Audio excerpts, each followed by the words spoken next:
A woman who received a psychic's call predicting her death within the year sent the psychic $1,000 for a lifetime protection plan, and she was not alone. Every day, we say yes to people we don't know, buy things we don't need, and obey requests we don't understand, all because of hidden psychological triggers that have been studied, proven, and exploited by compliance professionals. Why do we so often say yes to requests that we later regret?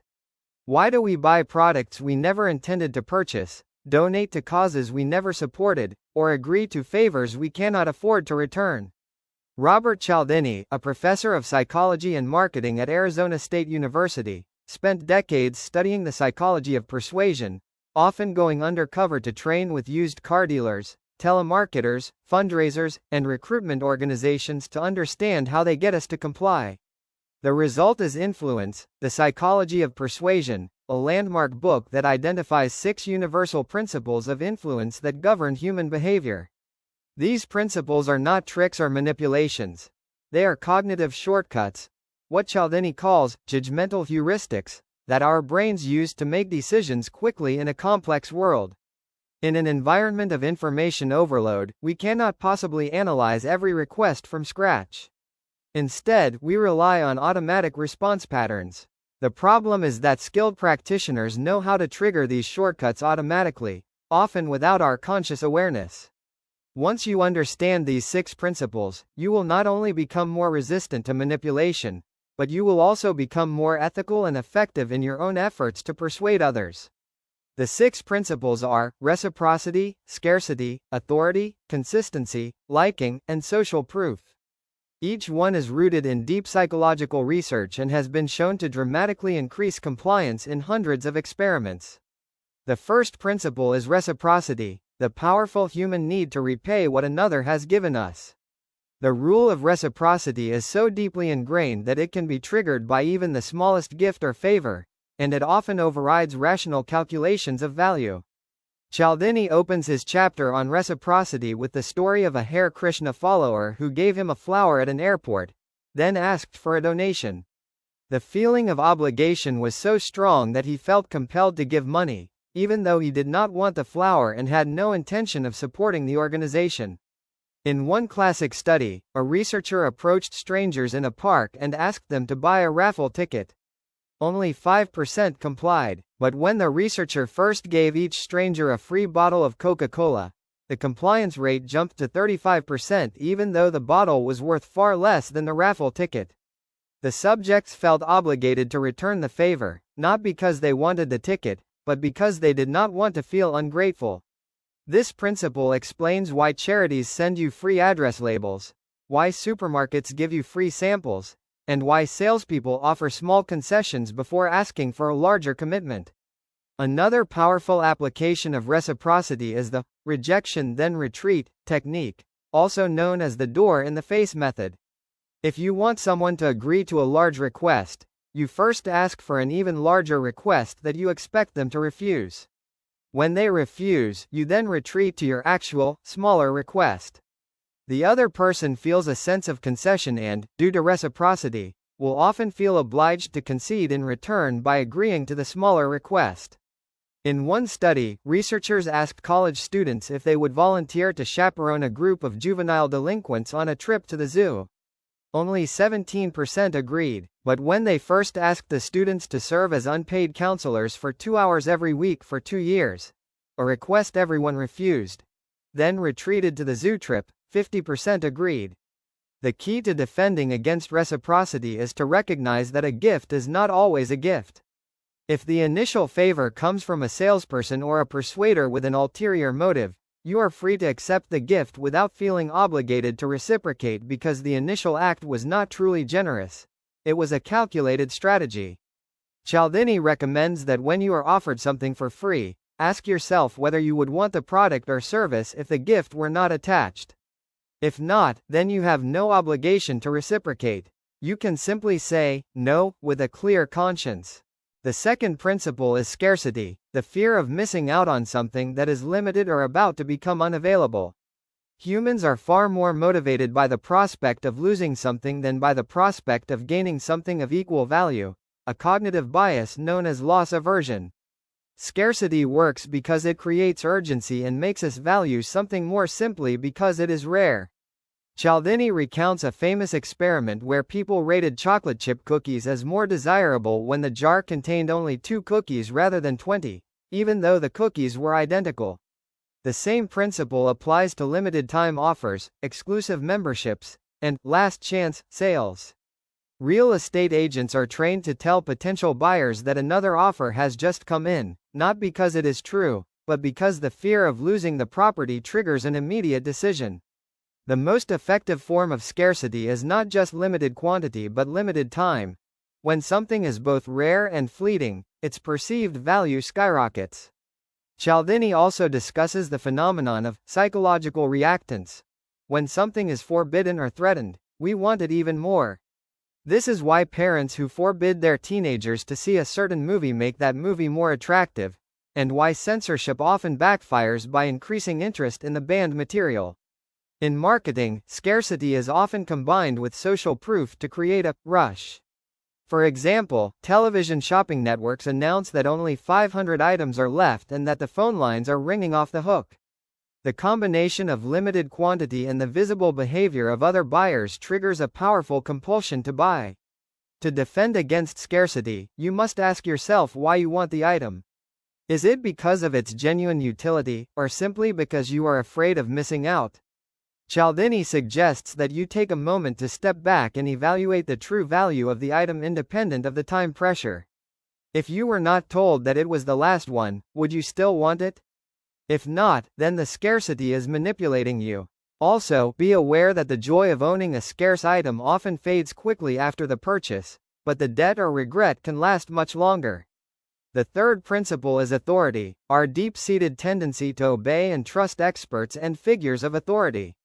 The famous Milgram experiments, in which ordinary people administered what they believed to be painful electric shocks to a stranger simply because a lab coat-wearing authority figure told them to, demonstrate the power of this principle. In those experiments, 65% of participants went all the way to the highest voltage level, despite hearing screams of pain. In everyday persuasion, authority is signaled by titles: doctor, professor, CEO, sergeant, clothing, police uniforms, business suits, white lab coats, and trappings, luxury cars, diplomas on the wall, expensive watches. Cialdini tells the story of a television commercial that ran for years featuring an actor dressed as a doctor endorsing a pain reliever. Sales skyrocketed because viewers unconsciously associated the white coat with medical expertise. Similarly, real estate agents sometimes display fake diplomas or awards in their offices to create an aura of authority. The principle is so powerful that even a symbolic cue, like a uniform or a name tag, can trigger automatic obedience. In one study, a researcher dressed in a security guard uniform told people to pick up a piece of litter, and almost everyone complied. When the same person wore civilian clothes, only half complied. To protect yourself, you must ask 2 questions. Is this person truly an expert in the relevant field? And is their endorsement honest, or are they being paid to say it? Simply being aware that authority can be faked is the first step to resisting its influence. Cialdini also advises that you should be particularly skeptical when an authority figure is trying to sell you something. In those situations, the authority is not a disinterested educator but a persuader with a financial motive. Ask yourself, what does this person stand to gain if I say yes? If the answer is a commission, then their authority should be discounted accordingly. The fourth principle is consistency, our near-obsessive drive to behave in alignment with our past commitments, beliefs, and public statements. Once we have taken a stand or made a choice, we face enormous internal and external pressure to remain consistent with that initial action. This is why salespeople often use the foot in the door technique. They start with a small, easy request that almost everyone agrees to, such as signing a petition or answering a survey. Later, they return with a much larger request, buying a product, making a donation, and compliance rates soar because people want to be consistent with their earlier helpful behavior. In one study, residents of a California neighborhood were asked to place a huge, ugly, "Drive carefully" sign on their front lawns. Only 17% agreed, but in a neighboring area, residents were first asked to sign a simple petition in favor of safe driving, a trivial request that almost everyone agreed to. Then, when asked to display the large sign, nearly 50% complied. The initial commitment, however small, created a self-image of being a civic-minded person, and the later request was consistent with that image. Cialdini also describes the low ball technique used by car dealers. They offer an exceptionally low price to get you to commit to buying the car, then later, discover that the deal cannot be honored and raise the price. Most customers still buy because they have already mentally committed to the car. They have started telling friends about their new car, imagined themselves driving it, and the thought of starting over is more painful than paying a few $100s more. The power of consistency is amplified when the commitment is active, not just passive, public, not private, and effortful. The more effort you put into a commitment, the more you believe in it. Fraternities and military academies use brutal initiation rituals precisely because the effort required to join makes new members more loyal and committed. To resist consistency pressures, you must listen to your stomach, literally. When you feel a gut-level sense that you are being trapped into a commitment you no longer want, you have the right to say no, regardless of any earlier agreement. Cialdini advises that you should ask yourself, knowing what I know now, if I could go back in time, would I still make the same commitment? If the answer is no, then you are free to walk away. A small commitment does not obligate you to a large one. The fifth principle is liking, the simple truth that we are far more likely to say yes to people we know and like. Liking can be built through several factors. Physical attractiveness. We unconsciously attribute positive traits like honesty and intelligence to good-looking people, a phenomenon called the halo effect. Similarity. We like people who dress like us, talk like us, share our hobbies, or even share our first name or birthday. Compliments. Even transparent flattery works. We love hearing nice things about ourselves, and we tend to like the person who said them. Familiarity. Repeated contact with a person or brand increases liking, especially when the contact is positive, and cooperation. Working together toward a common goal dissolves hostility and builds bonds.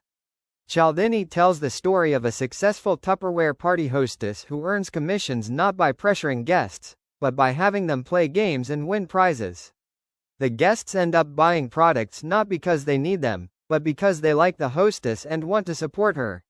Similarly, used car salespeople are trained to find common ground with customers, a shared hometown, a mutual acquaintance, a love of fishing, to build liking before presenting the deal.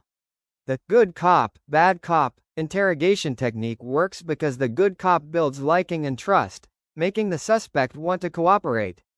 In negotiation, small gifts and personal disclosures increase liking and lead to better outcomes. To defend against liking, you must separate the person from the product. Ask yourself whether you are buying the item because of its merits or because you want to please the friendly salesperson. By consciously separating the two, you can make a more rational decision. Cialdini also advises that you should be aware of how quickly you can develop feelings of liking for someone who is merely acting friendly. The salesperson may not genuinely like you, they are trained to create that impression. Therefore, when you feel yourself liking a salesperson, stop and ask, would I want this product if this person were not here? If the answer is no, then say no.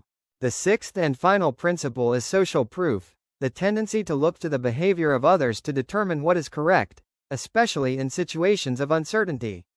This is the principle behind laugh tracks on sitcoms. They make us laugh more because we hear others laughing. Long lines outside nightclubs. The line itself signals popularity, and testimonials in advertising. If others like it, it must be good. Social proof is most powerful under three conditions. When we are uncertain, we don't know what to do, so we look to others for guidance. When the people we are observing are similar to us, we follow peers more than experts. And when the behavior is widespread, many people doing it.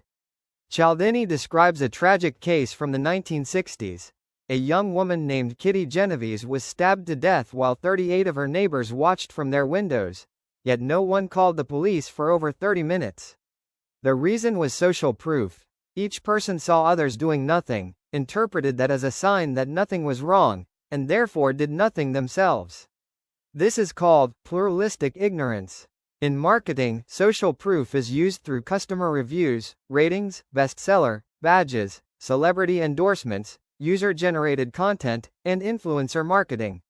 The crowdfunding phenomenon, where people donate to projects that have already raised a lot of money, is pure social proof. Even fake social proof works. Some restaurants put fake customers in their windows to make the place look popular. In one study, a hotel tried to reduce towel reuse by telling guests that 75% of guests who stay in this room reuse their towels. That message increased compliance by 25% compared to an environmental message. To resist social proof, you must be aware that crowds are often wrong, especially when they are acting on emotion or panic. Before following the herd, take a moment to gather your own information and make an independent judgment. If you are in an emergency, do not assume someone else will help. Explicitly point to a specific person and give a direct command. You in the red jacket, call 911 now. That breaks the social proof loop by singling out one person and making them responsible. These 6 principles are not merely theoretical. They have been validated by decades of rigorous research and are used daily by compliance professionals around the world. Cialdini does not simply describe the principles, he also teaches ethical counter-persuasion. Ethical influence means using the principles to serve the common good, not to manipulate. A doctor who uses authority to persuade a patient to take life-saving medication is using influence ethically. A charity that uses reciprocity to encourage donations for disaster relief is using influence ethically. The key is that the persuader's intent must be aligned with the best interests of the person being persuaded. Cialdini also emphasizes that the best defense against manipulation is education. Once you know how the principles work, you can recognize when they are being used against you and you can consciously choose to resist or comply based on your true interests, not on automatic triggers. He recommends a simple mental checklist. When someone gives you a gift, ask yourself if they have an ulterior motive. When you see a limited time offer, ask yourself if you would buy the product at that price even without the time pressure. When an authority figure speaks, ask yourself if they are truly an expert in the relevant field and if they might be biased. When you feel pressured to be consistent with a past commitment, ask yourself if that commitment was made freely and if the current request is truly aligned with your values. When a likable salesperson tries to sell you something, ask yourself if you like the product or just the person. And when you see a crowd behaving a certain way, ask yourself if they have better information than you do, or if they are just following each other like sheep. The book also discusses how these principles combine and amplify each other. For example, a charity might use reciprocity, sending a free gift, scarcity, only 500 donors will be matched, authority, a celebrity endorsement, and social proof, a list of recent donors, all in a single mailing. The combined effect is far greater than any single principle alone. Cialdini also warns about the rise of digital influence, how social media platforms are designed to trigger scarcity, limited likes, disappearing stories, social proof, follower counts, trending topics, reciprocity, you follow me, I follow you, and liking, algorithmic recommendations based on similarity. The principles are timeless because they are rooted in human psychology, but their application has become more sophisticated and pervasive than ever. Cialdini's final message is one of empowerment. You cannot avoid being influenced, but you can learn to influence yourself and others with integrity. By mastering the 6 principles, you become a more effective communicator, a more ethical persuader, and a more discerning consumer. You can say yes when you truly want to, and no when you don't, without guilt or confusion. The power of influence is not in tricking others, but in understanding the deep psychological drives that shape all human behavior, including your own. When you know why you say yes, you can say yes for the right reasons, and no for the right reasons. That is the ultimate freedom. Cialdini concludes with a call to action. Study the principles, practice the defenses, and use the knowledge to build relationships, sell valuable products, and create positive change, not to exploit or deceive. Influence is a tool. Whether it becomes a weapon or a gift depends entirely on the character of the person who wields it.